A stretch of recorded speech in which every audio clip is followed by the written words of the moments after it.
Hollywood, California, Monday, February 1st.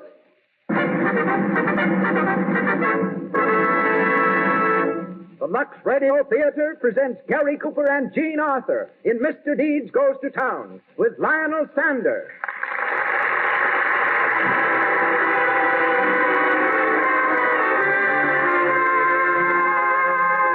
Lux presents Hollywood. Tonight, the makers of Lux Flakes bring you Gary Cooper, Jean Arthur, and Lionel Sander. As special guests, Sidney Skolsky, nationally known Hollywood columnist, and Fay Gillis, noted aviatrix and foreign correspondent. Our producer, Cecil B. DeMille. Our conductor, Louis Silvers. Welcome, everyone, to Hollywood and to another hour in the Lux Radio Theatre.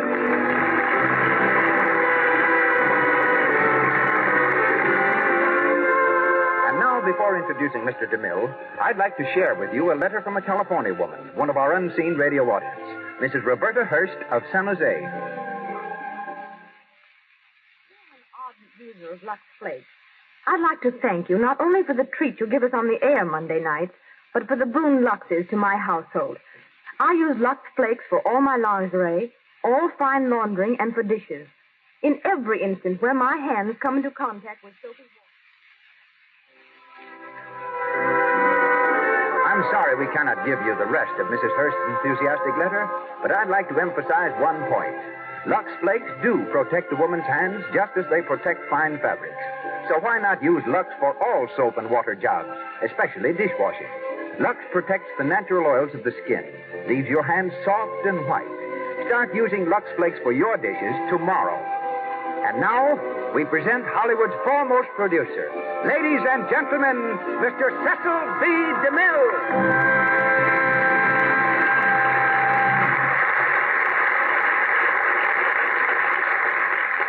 Greetings from Hollywood, ladies and gentlemen. Gary Cooper and Jean Arthur were born to the roles they play tonight. Mandrake Falls, where our play opens, might have been any one of the prairie towns Gary once called home, while the town Mr. Deeds goes to is the town Jean Arthur came from, New York. As Babe Bennett, Jean writes lines for a New York paper, while before she came to Hollywood, she delivered lines from a New York stage. Longfellow Deeds devoted his spare moments to writing greeting card poetry.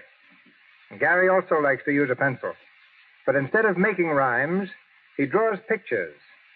He confided to me that his artistry is merely a case of advanced doodling, which had its beginning when he filled in all the O's in his third-grade reader.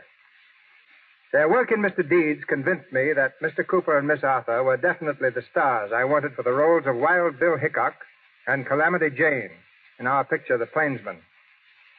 I knew that Gary, raised in a saddle, could be as western as sagebrush in the setting sun. Whatever hesitation I might have had about Jean Arthur was dispelled when I saw her practicing to snap a 15-foot bullwhip around a cowboy's wrist to make him drop a bottle. By letting her use my outstretched arm as a target, Jean had the chance to do what many stars have wanted to do, whip a director. Lionel Sander, in resuming his role of Corny Cobb, gives us another member of the original cast, together with the celebrated Pixelated Sisters. Mr. Deeds has been voted the best comedy of 1936 by the New York critics, a well-deserved feather in the cap of Columbia Pictures and director Frank Capra. We've had both its brilliant author and adapter on this program, Clarence Buddington Kelland and Robert Riskin. Now, we present the stars and the story. Ladies and gentlemen, the Lux Radio Theatre spotlights Mr. Deeds Goes to Town, starring Gary Cooper and Jean Arthur with Lionel Sander.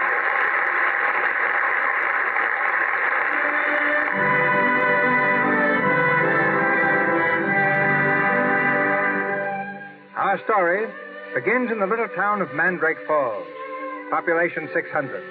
On the porch of an old-fashioned frame house, two men are waiting for an answer to their knock. They're clearly out of their element here, clearly city folks. As the older man, a sharp-eyed attorney, taps his foot impatiently, the door is opened by a motherly old lady. Good morning. Good morning. Is Mr. Longfellow Deeds at home? Why, no, he isn't, but I'm expecting him any minute. Won't you come in, please? Thank you. My name is Cedar. I'm an attorney. This gentleman is Mr. Cobb. How do you do, Mr. Cedar? How do you do, Mr. Cobb? Hi. Come right in here, gentlemen. Mr. Deeds is in the park arranging for the bazaar. They're trying to raise money for a fire engine. Sit down, gentlemen. Thank you. Are you related to Mr. Deeds? Oh, no. I'm Mrs. Meredith. I'm his housekeeper. Oh, then perhaps you can tell us something about him. What does he do for a living? Why, he and Jim Mason own the tallow works. But that isn't where he makes his money. He makes most of it out of his poetry. Poetry? He writes poetry? My goodness, yes. Longfellow's famous. He writes those things on postcards, you know, for Christmas and Easter and birthdays. Yeah. How long do you think you'll be? Oh, he won't be long, 'cause 'tain't raining. When it rains, he likes to take long walks. Likes?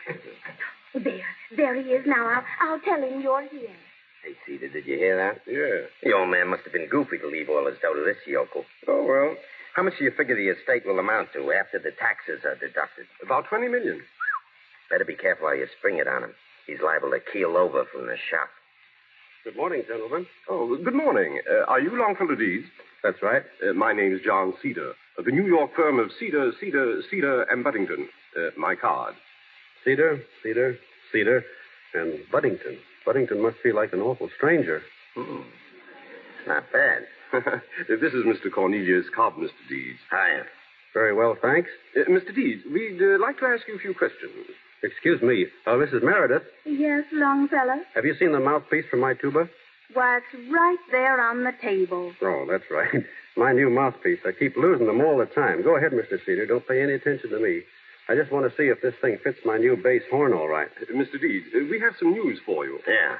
I suggest you sit down, though, Mr. Deeds.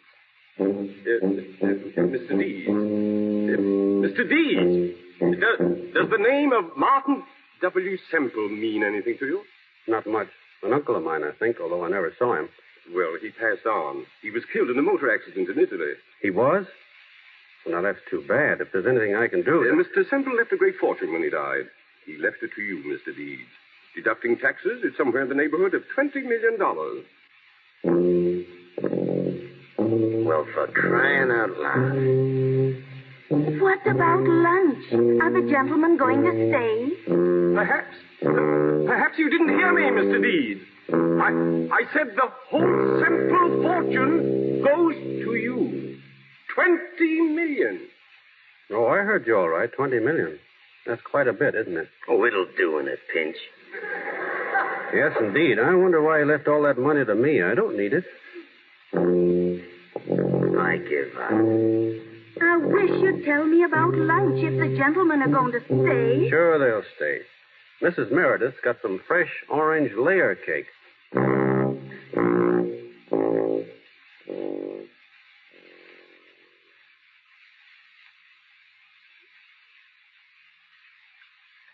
Some more coffee, Mr. Cedar? No, thanks. You see, Mr. Deeds, Cobb here is an ex-newspaper man. Been associated with your uncle for years as a sort of buffer. Buffer? Yeah, glorified doormat. You see, rich man needs someone to keep cranks away.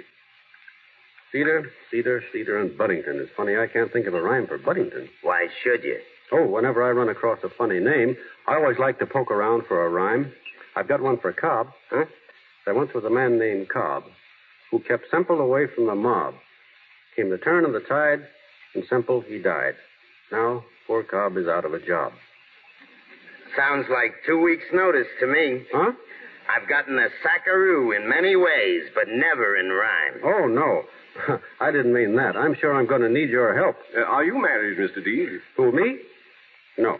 He's too fussy. That's what's the matter with him. There are a lot of nice girls in Mandrake Falls who are just dying to... Don't pay any attention to her. Oh, he's got a lot of fool notions about saving a lady in distress. Is saving a lady in distress, huh? Well, we all have those dreams when we're young. Well, we'd better get started. You'll have to pack, Mr. Deeds. What for? You're coming to New York with us. When? Tonight, 6 o'clock train. That's rather sudden, isn't it? My dear Mr. Deeds, there are a great many important things to take care of. I'm kind of nervous. I've never been away from Mandrake Falls. But I'd like to see Grant's tomb at that. Fine.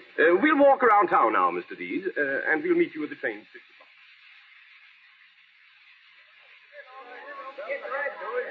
Once more now, boys, a farewell song to Longfellow Deeds, the pride of Mandrake Falls.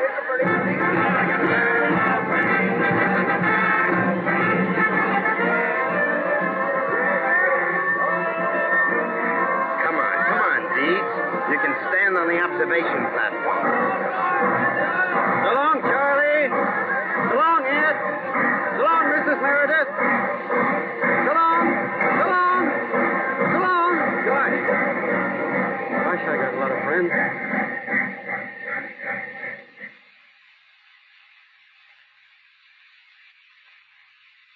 Cedar in Buddington. One moment, please.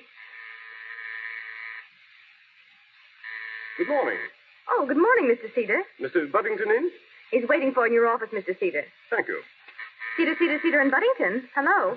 I'll see if Mr. Cedar is in. Cedar, you're back? Morning, Buddington. Well, what happened? What's this fellow Deeds like? We've got nothing to worry about. He's as naive as a child. Did you get the power of attorney? No, not yet. Oh, you didn't, eh?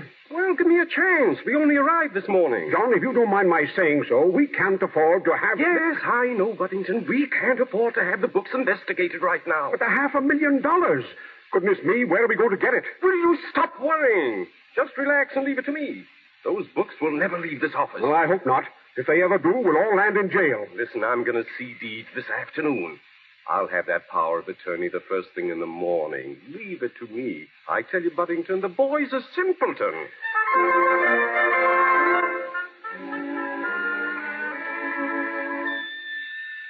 I'll take that, Deeds. Hello? No. I said no. We ain't got any statements to make. Mr. Deeds has taken over his uncle's Fifth Avenue mansion, that's all. That was the press.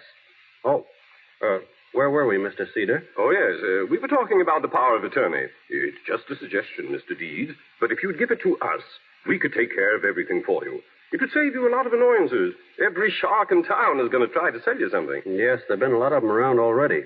Strangest kind of people. Salesmen, politicians, and moochers, all wanting something. I haven't had a minute to myself. Haven't seen Grant's tomb yet.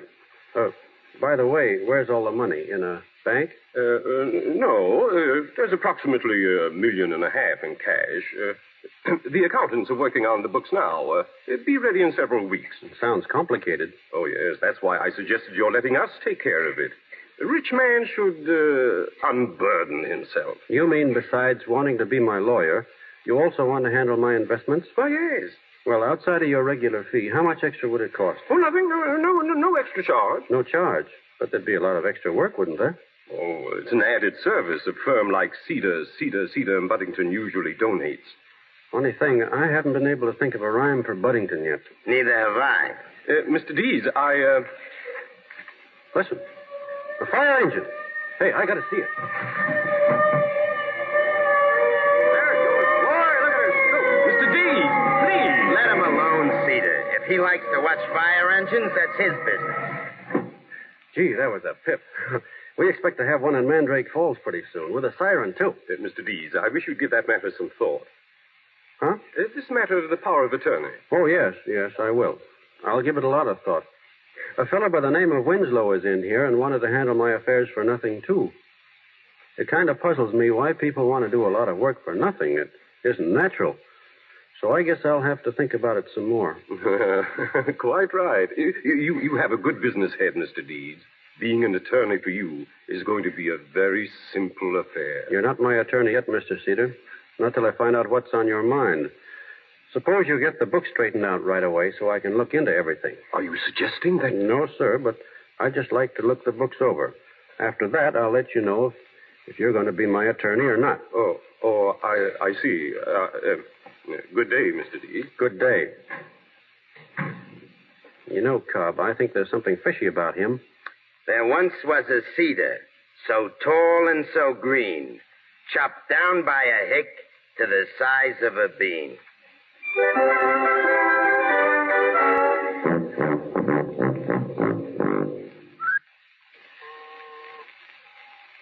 New York Evening Mail. Hello? New York Evening Mail. Mr. McGowan? One moment. I'll connect you. Hello? New York Evening Mail.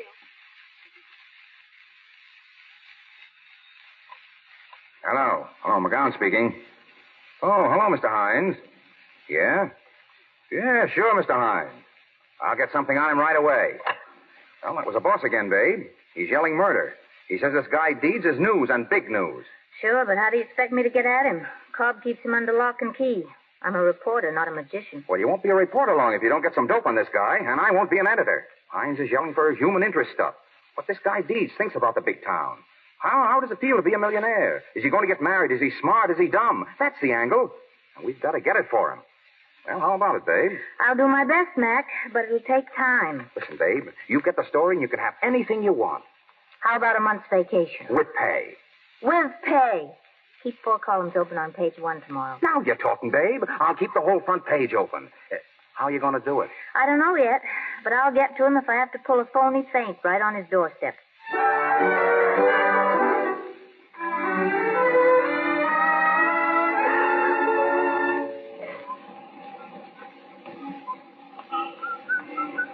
Hey, what's the matter here?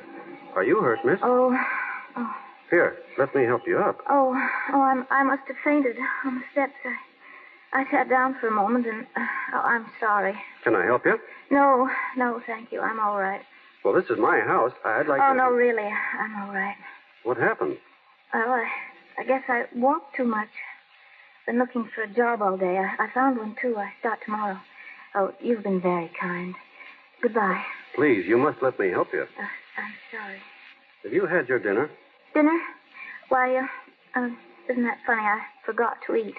Forgot? Oh, yes, I do that lots of times. I just get to thinking about something and I forget.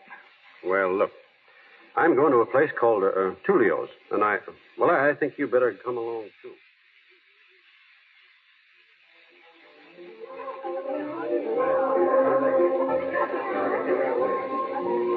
Feel better now, Miss Dawson? Oh, does this taste good? I don't know how to thank you, Mr. Deeds. I wish you'd let me help you some. Please. I asked you not to talk about it. I'm sorry. You know, you're the first person I've met in New York who didn't want something. Tell me more about yourself. Well, I've told you everything. My folks live in a small town near Hartford. I'm here alone trying to make a living. I'm really a nobody. You were a lady in distress, weren't you? What? Oh, nothing. Anything else, sir? No, thanks. Oh, waiter. Yeah? Anybody come in yet? Writers, I mean? Huh? Oh, no. Nobody important. You'll be sure to point them out, won't you? Uh-huh. I'm a writer myself, you know. That's so? I write poetry. That's so. Well, I'll let you know. Thanks. He's a nice fellow, isn't he? Yes. Well, you've had quite an exciting time since you've been here, haven't you?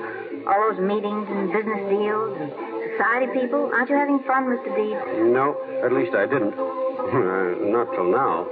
I like talking to you. It's funny, my finding you right on my doorstep. Yes, wasn't it? Oh, Mr. Deeds. Yes? Brookfield just came in. The poet? Where? Right over there. Look, Miss Dawson, there's Brookfield, the poet. Really? Who's that with him, waiter? Canterbury and Morrow. Canterbury and Morrow. Why, they're famous authors. Great liberals. Not with their tips, they ain't. Gee, that's marvelous. Right here in the same room with me. Gosh, I wish I could meet them. Well, I might be able to fix it for you. Could you? Sure. I'll be right back. You hear that, Miss Dawson? I'm going to meet them. Talk to them. Gosh, what a night.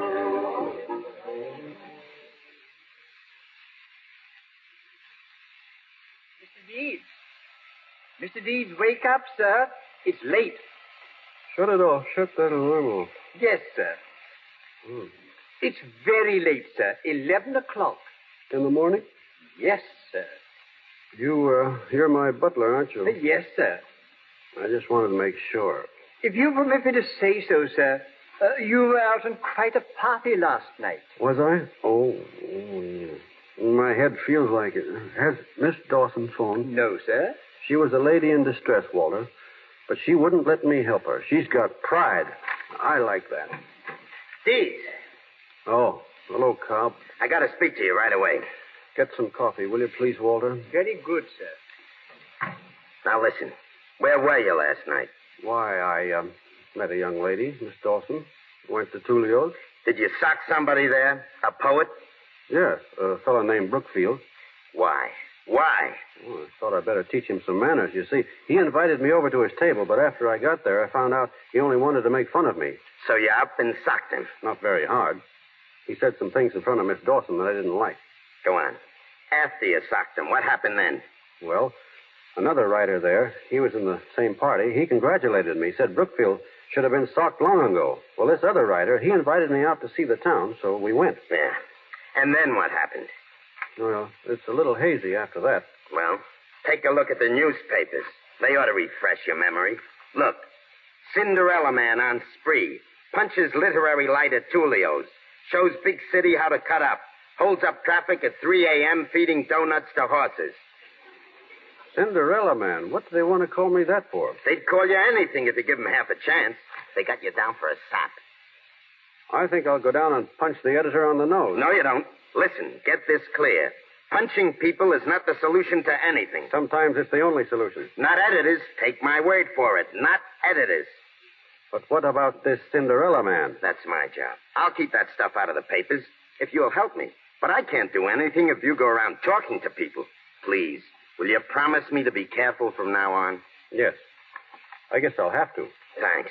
If you feel the building rock, it'll be me blasting into this editor. Oh, excuse me, Mr. Cobb. Your coffee, Mr. Deeds. Thanks. You know, Cobb's right, Walter. I mustn't talk to anybody. Miss Dawson just called, sir. Who? Miss Dawson? She's on the phone now, sir. Fine, I'll talk to her. Hand me the phone, quick. And remember, Walter, I've got to play safe. She's the only one I'm going to talk to from now on.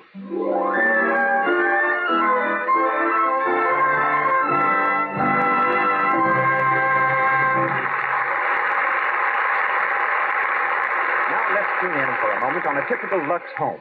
Mrs. Ellison and her 16-year-old daughter have been listening to our play. Wouldn't it be wonderful, Mother, if someone left us a lot of money like they did to Mr. Deeds? What would you do with it, Betty? Oh, buy heaps of new clothes for one thing, and dozens of new undies. Those lovely French handmade ones with lace, and... Now, child, you have plenty of pretty clothes. And nice undies as it is. Oh, but, Mums, I haven't. Why, even those new slips I got for Christmas look sort of run down now. That, my dear, is your own fault. How often have I told you to take care of your underthings? Wash them every night with Lux Flakes. Mine stay new-looking for months, even years, thanks to Lux. Mrs. Ellison is right. Gentle Lux Flakes do keep your silk things new-looking far longer. They make your lingerie really clean without hurting colors or fabrics. Things not only wear longer when luxed regularly, but you'll be delighted at how sweet and fresh they are. So why not play safe and be thrifty, too? Get the habit of dipping your underthings into Lux Flakes Gentle Suds after each wearing. Start tonight. And once again, Mr. DeMille. Mr. Deeds Goes to Town, starring Gary Cooper and Jean Arthur with Lionel Stander.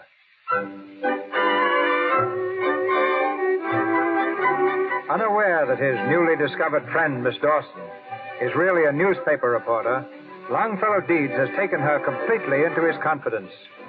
She is the source of all the Cinderella Man stories that are now making front-page headlines. But she's beginning to feel the pangs of conscience. We find them now, sitting on a bench in Central Park. This is getting to be sort of a habit with us, isn't it? What? Well, I mean taking walks and going places. Yes. Here you are, people. Read all about it. Cinderella Man plays the tuba. To give reception to society. Read all about it. Cinderella Man. There they go again. Cinderella Man. Does it hurt you so very much? I don't know. I've tried not to worry about it. They'll write those articles till they get tired. Only, I don't understand. Why do people have to go around hurting each other? Why don't they try liking each other for a change? You know, you said something when you met me, something I've thought about a great deal. What's that? You said I was a lady in distress. Oh, that. What did you mean by that? Oh, nothing. You said it as though it had some significance. Well, you see, I always had an idea that someday, have you got are you engaged or anything? Why, no. Are you? No, You don't go out with girls much, do you? I haven't. Why not? Oh, I don't know. Oh, you must have met some swell society girls since you've been here. Don't you like them? I haven't met anybody here I like particularly, except you, of course. Last night after I left you, I was walking along, and looking at the tall buildings and got to thinking. They created a lot of grand palaces here, but they didn't create any noblemen to put in them. I'd rather have Mandrake Falls. I'm from a small town, too, you know. Really? Probably as small as Mandrake Falls. Gosh, what do you know about that? Oh, it's a beautiful little town, too. Row of poplar trees right along Main Street. Always smelled as if it just had a bath. I've often thought about going back. Have you? Oh, yes. I used to have a lot of fun there. When I was a little girl, I used to love to go fishing with my father. He was something like you, my father was. He played in the town band, too. He did? What did he play? The drums. Taught me to play some. He did? I can accompany myself to Swanee River. Would you like to hear me? Sure. Well, wait till I find a couple of sticks. Well, here's one. All right, this bench will have to do as a drum. Way down upon the Swanee River, far, far away. There's where my heart is going ever. There's where the old folks stay. Gee, that's swell. Now, you do it again, and I'll sing humoresque. All right. Way down upon the Swanee River, far, far away. There's where my heart is going ever. There's where the old folks stay. Hey, there's a fire. Here comes the engine. Hey. Boy, just look at her chair. Say, will you do me a favor? Sure, what? Wait here for me. I want to catch that engine and see how they do it. I'll be right back.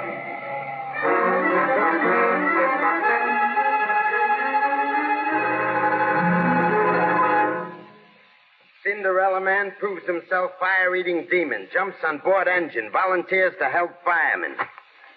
Did you do that? Sure. But I didn't know they'd make another story out of it. I tell you, they'll make a story out of everything.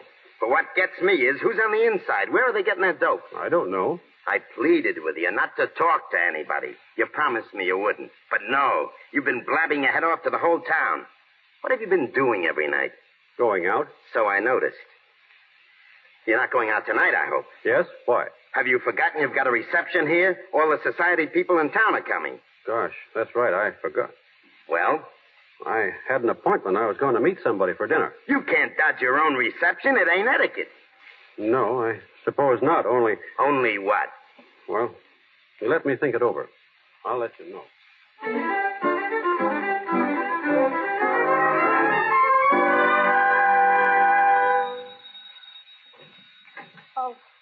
Oh, it's you, Mr. Deeds.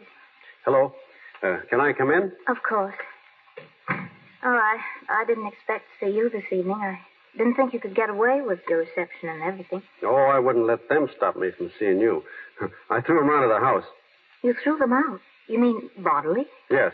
They got on my nerves, so I threw them out. I guess that'll be in the paper tomorrow. Something else for them to laugh at. Yes, I suppose it'll have to be in the papers. I don't mind, though. I had too much fun doing it. Sit down. Thanks. I can't stay long, though. It's pretty late. It's all right. Is there anything wrong? No, why? Well, you just look sort of funny. I mean, sad. I get that way sometimes. How's everything going? Not so good. I'm finding things out. A lot of things. What?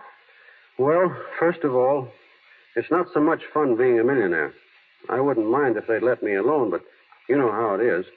Yes. Well, I once had an idea I could do something with the money. Some good, I mean. But to keep me so busy here, I didn't get to figure anything out. I guess I'll think of something when I get home. Oh, you're going home? Well, a man ought to know where he fits in. I just don't seem to fit in around here.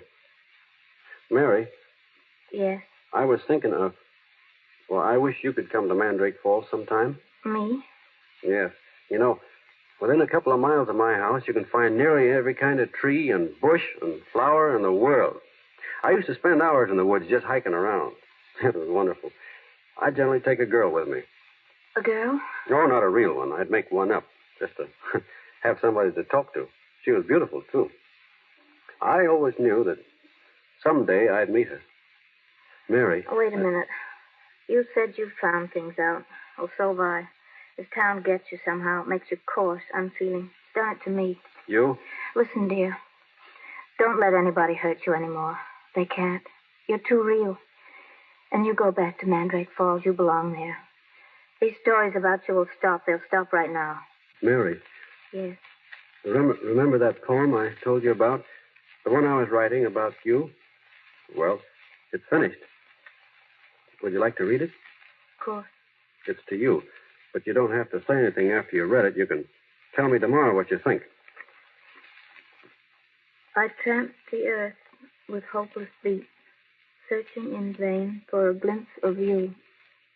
Then heaven thrust you at my very feet, a lovely angel, too lovely to woo. My dream has been answered, but my life's just as bleak.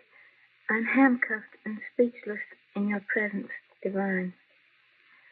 For my heart longs to cry out, if it only could speak. I love you, my angel. Be mine. Be mine. You don't have to say anything now, Mary. I'll wait to hear from you tomorrow. Yes, tomorrow. Good night, Mary. Good night.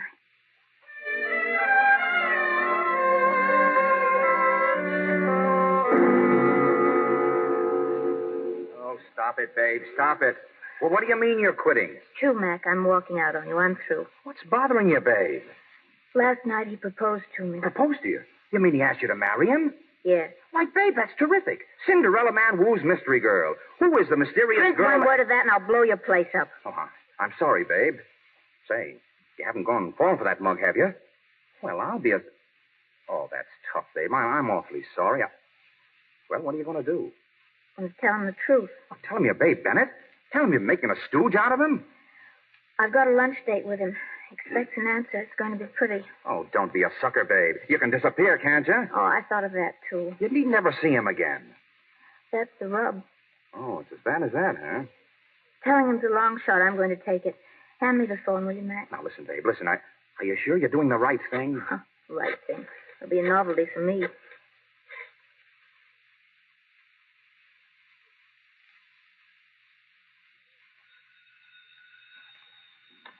Hello? Oh, good morning, Miss Dawson. No, Mr. Deed is not here just now. Yes? I'll tell him. Not at all. Good morning, Walter. Oh, Mr. Deed. Has Miss Dawson called yet, Walter? Yes, sir. She was just on the phone, sir. Is she coming for lunch? She didn't say, sir. She'll call later. Oh, here you are. Hello, Cobb. I want to speak to you. Sure. I don't mind you making a sucker out of yourself, but you made one out of me, too. Huh? I finally had sense enough to have you followed last night. Who's that girl you've been running around with? Why, she's Mary Dawson. Mary Dawson, huh? Mary Dawson, my eye. She's Babe Bennett. Babe Bennett? Yeah, she's the star reporter on the Mail. And every time you opened your kisser, you were giving her another story. That's the dame that slapped the moniker on you, Cinderella Man. You've been making love to a double dose of cyanide. Shut up. Get me the newspaper on the phone. Sure. Hello? Give me Wall, 70689. Yeah. Now you'll see. Hello? Evening Mail? I want to speak to Babe Bennett. Yeah. Hello? Miss Bennett? Hold on a minute. Here, take it. Hello? Is that you, Mary? Well, this is Longfellow Deeds. Mary, I want you to tell me something. Are you the one who's been writing those articles about me? I see. No bother. There's nothing to explain. Goodbye. Well, was I right or wrong? She said she was going to tell me today. It's too late now.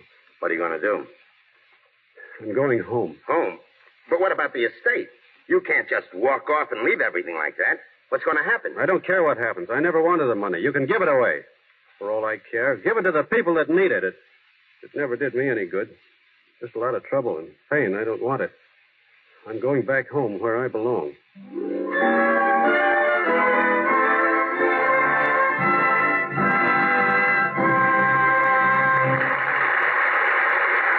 We pause for station identification. This is the Columbia Broadcasting System.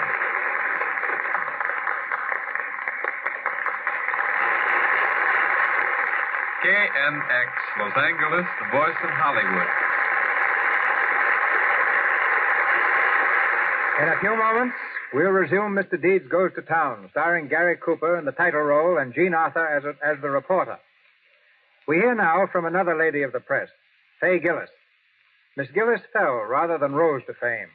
One of the best-known ladybirds in America, she became the first woman member of the Caterpillar Club, whose ranks are composed solely of those who have saved their lives by parachute jumps from aeroplanes. When Wiley Post made his record-breaking flight around the world, it was Miss Gillis who met him in Siberia with food and fuel, the place occupied by Will Rogers, and his tragic flight with Wiley Post was relinquished to Mr. Rogers at the last moment by Miss Gillis. She is now in Hollywood, reporting for the New York Herald Tribune, and expects to leave shortly for the Orient. Ladies and gentlemen, Fay Gillis.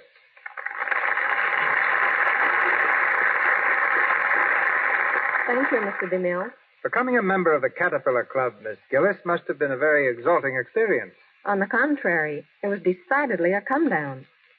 I still think flying is the safest means of transportation and use commercial planes whenever I can. But I've had to give up private flying temporarily because it's too much of a luxury. Oh. Which do you consider the most important syllable of luxury? Lux, of course. Ah. And I'll never give that up. In fact, I carry it with me wherever I go, though it's hardly necessary anymore, for I find it everywhere, from Vladivostok to Paminok and Java. By the way, here's another use for Lux Flakes, washing leopards. I've had my pet leopard Snooks ever since she was a little bundle of fur caught in the African jungle, and she's with me now in Hollywood. Snooks has the most beautiful coat you ever saw. There's a reason. Since babyhood, she's had a bath twice a month with Lux Flakes and loves it. Trying to put Lux on the spot, huh? Fay, you must find Hollywood rather dull after reporting wars, coronations, and other exciting events. Why, no. When my feet start itching, I can take a trip around the world by touring the studios. I can visit Tibet on the Columbia lot, where Harry Cohen has erected spectacular Shangri-La for Lost Horizons, the magnificent new film directed by Frank Capra, who also directed the screen version of tonight's play, Mr. Deeds. I can visit Naples on the set of Dodsworth, India and Afghanistan in Shirley Temple's new film, Wee Willie Winkie, Berlin in The Road Back, Westminster Abbey in The Prince and the Pauper, Dublin in The Plough and the Stars, and China in The Good Earth. And now, thanks very much, Mr. DeMille. I'll be seeing you at Paramount before long, slinking through the bayous of Louisiana with Lafitte, the buccaneer. Good night, Globetrotter. Mr. Deeds Goes to Town, starring Gary Cooper and Jean Arthur with Lionel Stander.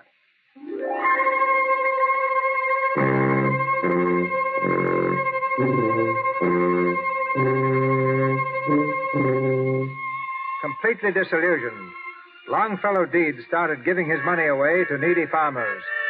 But Mr. Cedar, acting for some distant relative of Old Simple's, immediately entered a charge of insanity. Deeds, confined to the county hospital for observation, refused to speak or enter any defense. And now, on the opening day of the insanity hearing, with the little courtroom jammed, Cedar is just finishing his address to the bench. In the interests of my clients, the only other living relatives of the late Martin W. Semple, we cannot permit a fortune so huge to be dissipated by a person whose incompetency and abnormality we shall prove beyond any reasonable doubt. We present our first witness, Your Honor, Miss Louise Bay Bennett. Quiet. Miss Bennett, you're employed by the Evening Mail. Your Honor, this is ridiculous. You will please answer the question. The whole hearing's ridiculous. That man's no more insane than you are. They're trying to railroad this man for the money they can get out of it. Your Honor. Young lady, another outburst like this, and I shall hold you in contempt. Proceed. Are you employed by the Evening Mail? No. I resigned last week. Prior to that time, were you employed by the Evening Mail? Yes. Were you given an assignment to follow the activities of Mr. Longfellow Deeds? Yes. Did you subsequently write a series of articles about him? Yes. Are these the articles? Yes. You were present when all these things took place? Yes. Are they true? No. But they did take place. They're colored just to make him look silly. But you saw them happen. Yes, but That's all. It isn't all. I'd like to explain That's all, Miss Bennett. Your Honor, what kind of a hearing is this? What are you trying to do? Persecute the man? He's not defending himself. Somebody's got to do it. Miss Bennett, please. I'm willing to listen to anything that anyone has to say, but I insist to be done in an orderly fashion. When you learn to show some respect for the court, you can return. Till then, you'd better go back to your seat and calm down. Mr. Deeds, do you wish to say anything in defense of these articles? Oh, very well. Go on, Mr. Cedar. Our next witnesses will testify together, Your Honor. Take the stand, please. Yes, sir. What's your name? Jane Faulkner. This is my sister, Amy. Yes, Amy. I'll direct all my questions to you, Miss Jane. You can answer for both. Do you know the defendant, Longfellow Deeds? Oh, yes. Yes, of course we know him. How long have you known him? Since he was born. Yes, he was a 7-month baby. Yes, that's fine, thank you. Do you see him very often? Most every day. Sometimes twice. Must we have the echo? Suppose you just answer, Miss Jane. Now tell me, what does everybody back home think of Longfellow Deeds? They think he's pixelated. Oh, yes, pixelated. He's what? What did you say he was? Pixelated. Mm-hmm. Perhaps I can explain, Your Honor. The word pixelated is an early American expression, derived from the word pixies, meaning elves. Yes. They would say the pixies have got him, as we nowadays would say a man is balmy. Is that correct, Miss Jane? Mm-hmm. Why does everyone think he's pixelated? Does he do peculiar things? He walks in the rain without his hat and talks to himself. Sometimes he whistles and sings. He always runs in the house when we see him coming. He sure is pixelated. Oh, yes, he's pixelated all right. Thank you, ladies. Thank you. That'll be all. You see, Your Honor, the man's actions speak for themselves. I have one more witness whom I'd like to present at this point, Dr. Emil Fraser, the eminent Austrian psychiatrist. Dr. Fraser, will you give us your opinion, please, in simple terminology, if possible? Certainly. It is my opinion that Longfellow Deeds is a manic depressive. In cases of this kind, patients sometimes go on for years before they are detected. Why is that, Dr. Fraser? That is because their moods change so quickly and so often. First, they are extremely depressed, melancholy.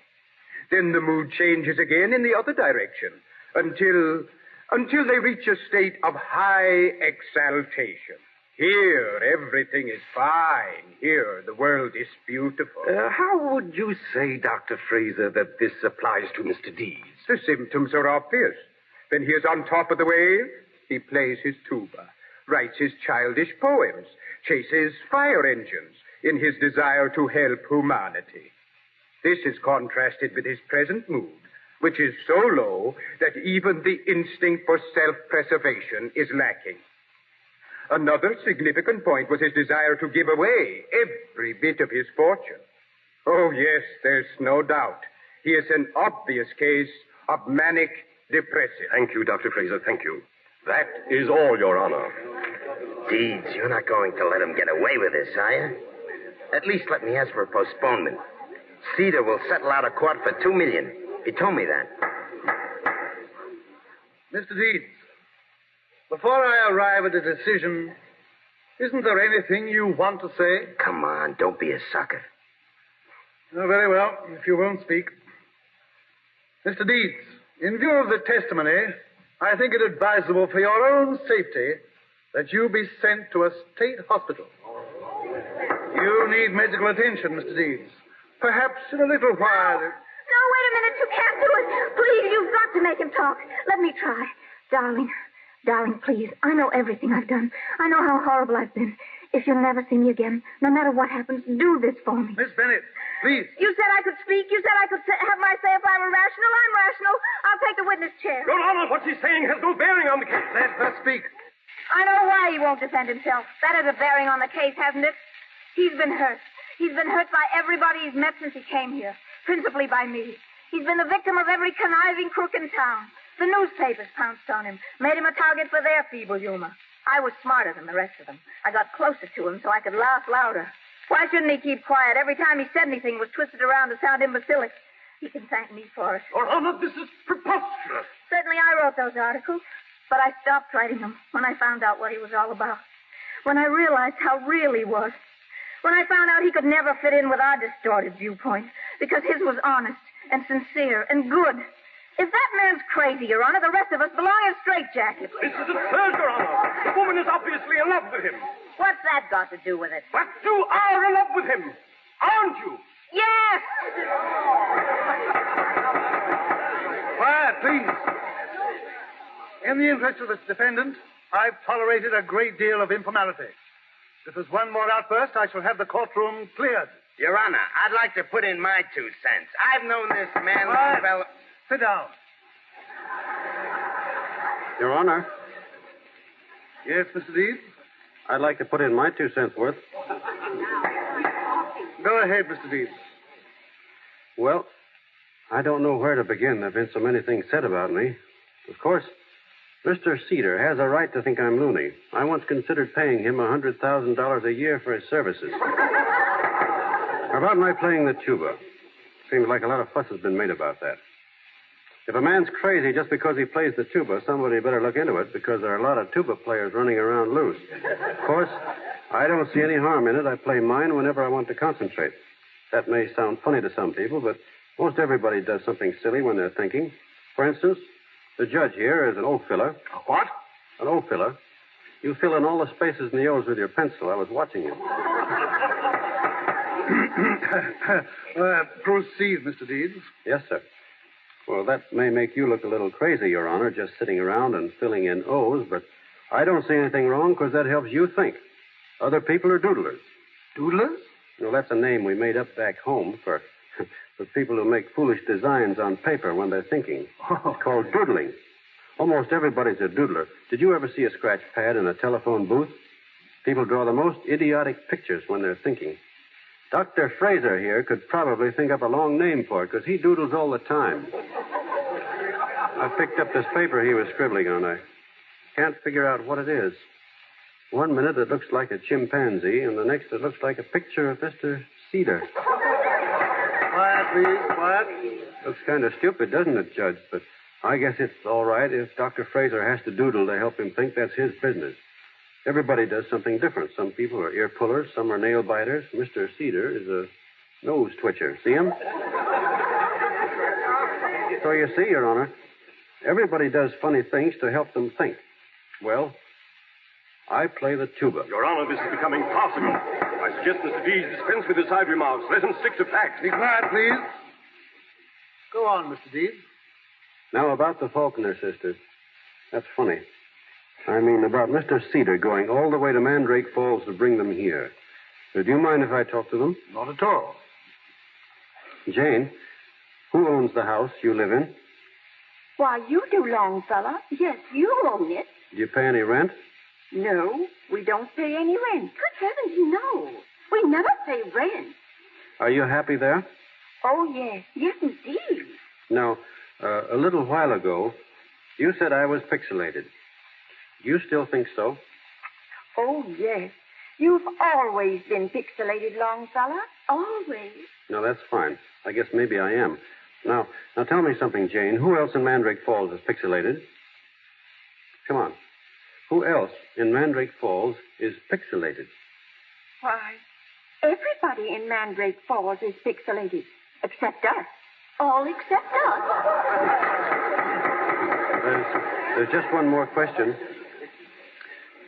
Do you see the judge here? He's a nice man, isn't he? Mm-hmm. Do you think he's pixelated? Oh, yes. Yes, indeed he is. Well, that's all, ladies. You haven't touched on the most important thing, Mr. Deeds. This rather fantastic plan of yours to want to give away your entire fortune is, to say the least, most uncommon. Well, I was getting to that, Your Honor. Of course, I don't know why all this hullabaloo has been raised about my giving the money away. The plain fact is I don't want it. I never earned it, and so far it's brought me nothing but hard luck. Now, my idea was very simple. I was going to give each farmer who needed help 10 acres of land, a horse, a cow, and some seed. And if they work the farm for 3 years, it's theirs. Now, if that's crazy, maybe I ought to be sent to an institution, but I don't think it is. And what's more, Mr. Cedar doesn't either. Right before the hearing started, he offered to call the whole thing off if I made a settlement with him for $2 million. So you see, he wouldn't think I was crazy if he got paid off. It's a lie. Mr. Deeds is drawing on his warped imagination. You will please permit Mr. Deeds to finish? Anything else, Mr. Deeds? No. Yes. There's one thing more I'd like to get off my chest before I finish. Go ahead, Mr. Deeds. Thank you. Mr. Cedar, I've tried to teach a few people some manners here lately. You're next. Don't sock him, Deeds. Don't.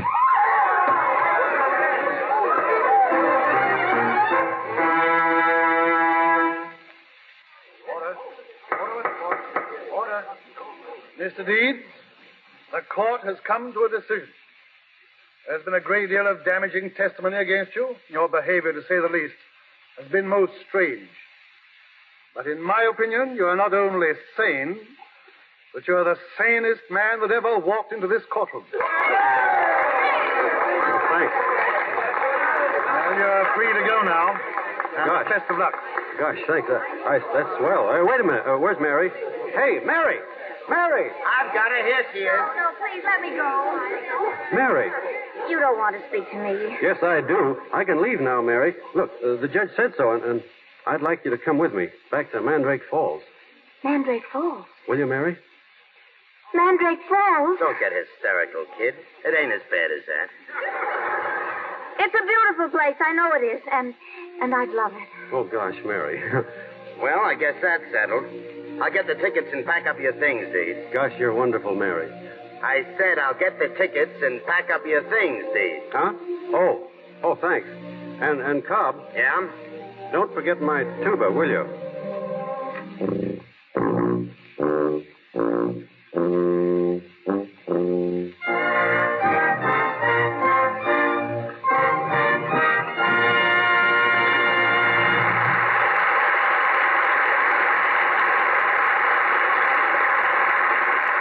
Mr. Deeds has gone to town, but there'll be a word or two a little later from Gary Cooper and Jean Arthur. We in Hollywood respect Sidney Skolsky for a wit as sharp as his pencil, for his persistence in turning up news and turning down the merely sensational, and for his willingness to hold back a story if printing it would hold back someone's career.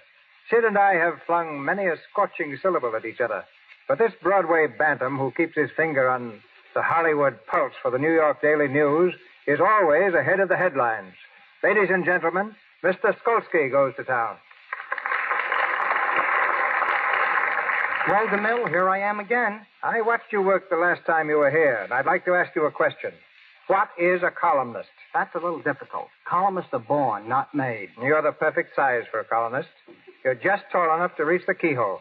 I like that line even when I used it. You columnists know everything, don't you? I know enough to know that while peeping through keyholes, I have observed the wardrobe departments in all leading Hollywood studios using Lux Flakes to wash the silk stockings of the movie actresses. Very nice, Skolsky. If you'll answer my question, what is a columnist, I'll let you get on with your specialty. All right. A columnist is the only person who is minding his own business when he is minding your business. Good enough, Mr. Skolsky. Now, go to town. I hope I don't have any detours. Hollywood is a place where Carol Lombard doesn't close her dressing room door, where Myrna Loy, while waiting on the set to play a sophisticated lady, knits.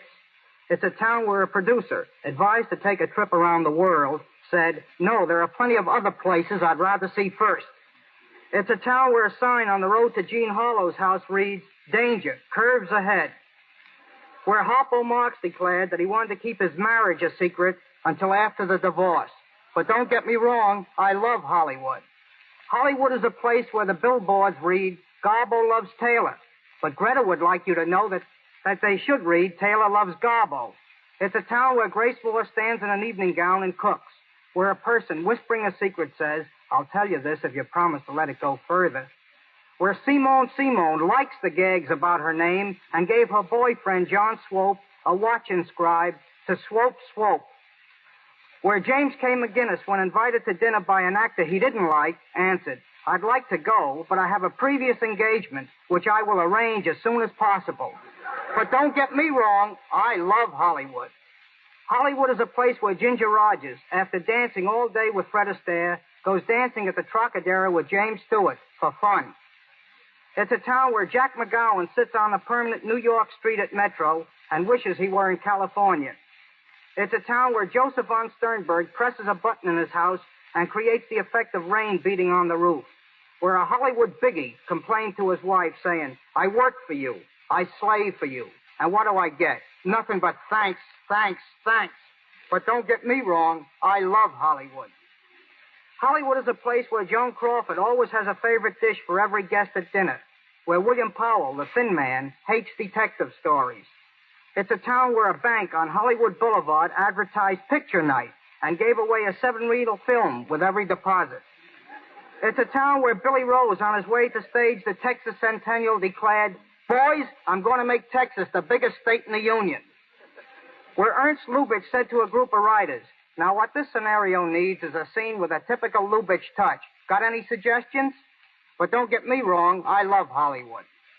Hollywood is a place where Mary Astor sat in the Brown Derby gaping at a tourist, where the Earl of Warwick was suggested for the role of an earl in Parnell, but was turned down because he wasn't the type. It's a town where you can wear a Palm Beach suit with woolen underwear, where Robert Taylor's landlady reduced his rent because she wanted Robert Taylor in the house, where Groucho Marx, on meeting an actress, said, I never forget a face, but I'm going to make an exception in your case. But don't get me wrong, I love Hollywood. Thanks. Good night. Good night, Mr. Skulski. Once more, our stars. Ladies and gentlemen, Gary Cooper and Jean Arthur. This has been great, and I've had a swell time. Not at all, Gary. The pleasure's been mine. In case you don't know it, you're talking in rhyme. Maybe that's just what this interview needs. It must be the spirit of Longfellow Deeds. Excuse me for breaking the meter, Mr. DeMille, but this program doesn't need a thing, not even that elegant poetry.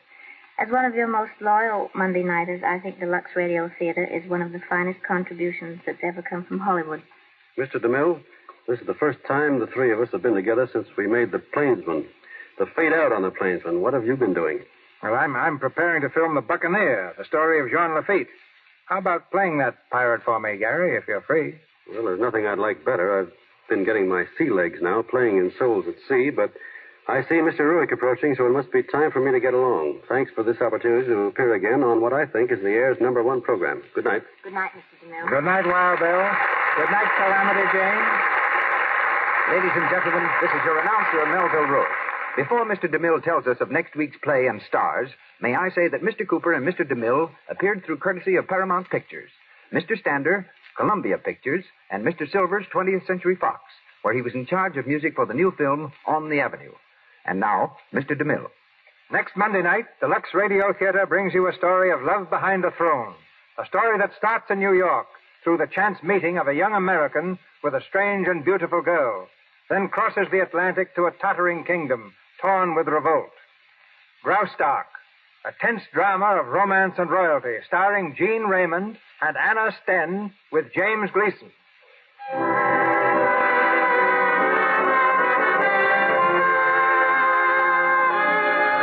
Our sponsors, the makers of Lux Flakes, join me in inviting you to be with us again next Monday night when the Lux Radio Theatre brings you Gene Raymond and Anna Sten in Graustark with James Gleason.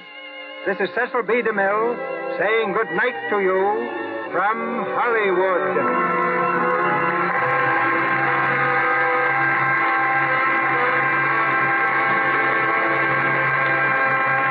This is the Columbia Broadcasting System.